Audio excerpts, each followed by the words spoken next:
Assalamualaikum warahmatullahi wabarakatuh. Perkenalkan, nama saya Wibi Ardiansyah dengan NIM 241910101053 dari program studi S1 Teknik Mesin angkatan 2024. Di sini saya akan mempresentasikan PPT yang saya buat dengan judul heat treatment. Nah, apa itu heat treatment? Definisi heat treatment. Heat treatment adalah proses perlakuan termal yang dilakukan pada logam atau paduan logam untuk mengubah sifat fisik, mekanis, dan struktur mikromaterial tersebut. Tujuan dari heat treatment dapat mencakup peningkatan kekerasan, ketangguhan, keuletan, dan stabilitas dimensi suatu material, tergantung pada aplikasi yang diinginkan. Next. Proses heat treatment. Proses heat treatment ini dibagi menjadi dua kategori, yaitu yang pertama pelunakan dan pengerasan. Nah, untuk pelunakan ini adalah proses untuk menurunkan sifat mekanik agar menjadi lunak, biasanya untuk memudahkan proses permesinan. Yang kedua, proses pengerasan. Pengerasan adalah proses meningkatkan sifat material terutama kekerasan. Biasanya pada produk yang membutuhkan kekerasan yang tinggi seperti alat pencacah batu, kuku bucket ekskavator, dan lain sebagainya. Dan ini ada lama pemanasan, holding time, dan proses pendinginan cepat quenching. Nah, holding time ini adalah waktu yang diperlukan untuk mencapai temperatur pengerasan, tergantung pada beberapa faktor, seperti jenis tungku, jenis elemen pemanasnya, dan jenis baja. Umumnya dipilih temperatur pengerasan yang tertinggi dari rentang temperatur pengerasan yang sudah ditentukan. Dan untuk quenching sendiri adalah proses pendinginan cepat logam dari temperatur austenit, biasanya kisaran temperatur 815 derajat sampai 870 derajat Celcius untuk baja. Pemilihan media quenching tergantung pada hardenability dari paduan ketebalan produk dan tingkat pendinginan yang diperlukan untuk mencapai struktur mikro yang diinginkan. Media yang umum digunakan adalah oli, air, dan gas, seperti helium, argon, dan nitrogen. Nah, untuk heat treatment ini terbagi menjadi 6 macam, tergantung fungsinya. Yang pertama ini ada annealing, kedua ada hardening, tiga ada tempering, keempat ada normalizing, kelima ada nitriding, dan keenam ada carburizing. Untuk yang pertama, annealing. Annealing atau anil adalah perlakuan panas yang terdiri dari pemanasan dan penahanan pada suhu yang sesuai. Kemungkinan diikuti dengan pendinginan pada tingkat yang sesuai, terutama untuk pelunakan bahan logam. Umumnya pada baja karbon, biasanya annealing menghasilkan struktur mikro, ferrit, dan perlit.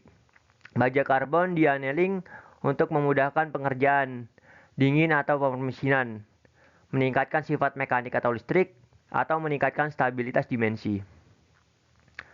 Dan yang kedua adalah hardening. Hardening merupakan jenis perlakuan panas yang bertujuan untuk mendapatkan kekerasan dan kekuatan yang lebih tinggi. Pada proses ini baja dipanaskan pada temperatur 30 derajat Celcius sampai 50 derajat Celcius. Ditahan pada temperatur tersebut kemudian didinginkan secara cepat untuk mendapatkan struktur mikro yang keras. Semakin tinggi kandungan karbon, semakin tinggi pula kekerasan dihasilkan. Hardening ini bisa digunakan pada baja karbon, baja paduan tinggi dan rendah, unsur mangan, nikel, kromium, molybdenum, meningkatkan kekerasan namun laju pendinginan rendah.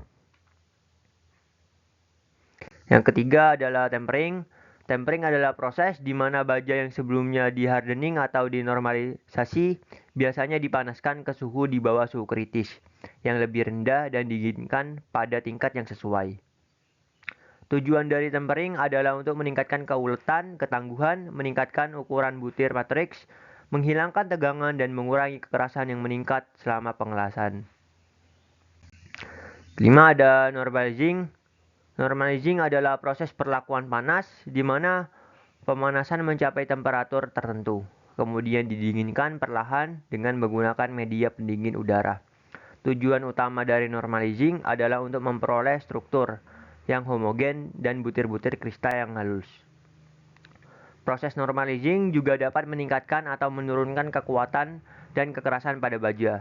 tergantung pada perlakuan panas dan sifat mekanik baja sebelum dilakukan proses normalizing. Next. Yang selanjutnya ada neat reading. Neat reading adalah proses perlakuan panas dengan cara benda kerja dipanaskan pada temperatur 500 derajat Celcius selama 40-100 jam, sesuai dengan yang dikehendaki. Pemanasan ini dilakukan di dalam kamar gas nitrogen yang rapat berisikan sirkulasi amoniak. Gas amoniak akan terurai dan melepaskan atom-atom nitrogen yang akan diserap oleh permukaan baja. Setelah proses heat treating, benda akan mengalami perubahan seperti permukaan benda yang sangat keras, tahan korosi, tetap keras sampai suhu, dan lain-lain. Yang berikutnya ada carburizing. Carburizing adalah proses penambahan karbon pada permukaan baja yang mempunyai kandungan karbon di bawah 0,3% sehingga permukaan produk dapat dikeraskan.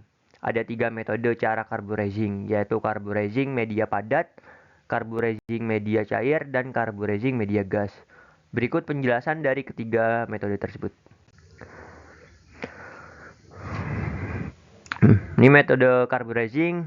Yang pertama, pack carburizing atau karburasi padat adalah proses karburasi atau penambahan karbon pada permukaan benda kerja dengan menggunakan karbon yang didapatkan dari bubuk arang. Bahan karburisasi ini biasanya adalah arang tempurung kelapa, kokas, arang kayu, arang kulit, atau arang tulang. Seperti namanya kan ini menggunakan arang, jadi karburisasi padat. Untuk yang kedua menggunakan liquid atau cairan. Nah, ini untuk yang kedua liquid carburizing atau karburisasi cair.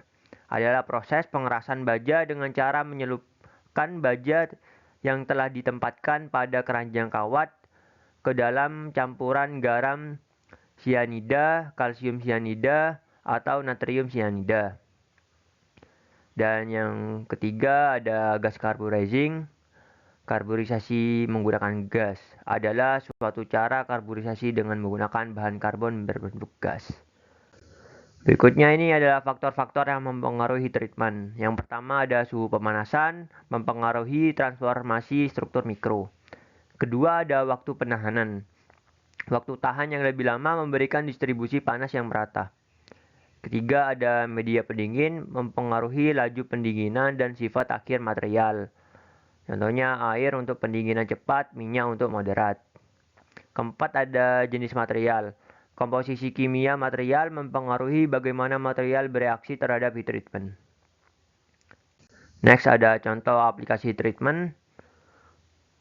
Ini contohnya di industri otomotif.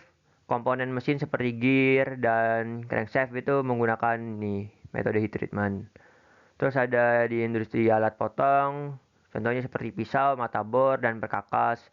Di industri konstruksi ada baja struktural yang memerlukan kekuatan dan keuletan tinggi, itu menggunakan heat treatment. Terus di penerbangan ini apalagi keamanan dan ketahanan material menjadi prioritas utama. Bagian-bagian seperti landing gear, mesin jet, dan struktur pesawat harus mampu menahan tekanan dan stres ekstrim yang terjadi selama penerbangan.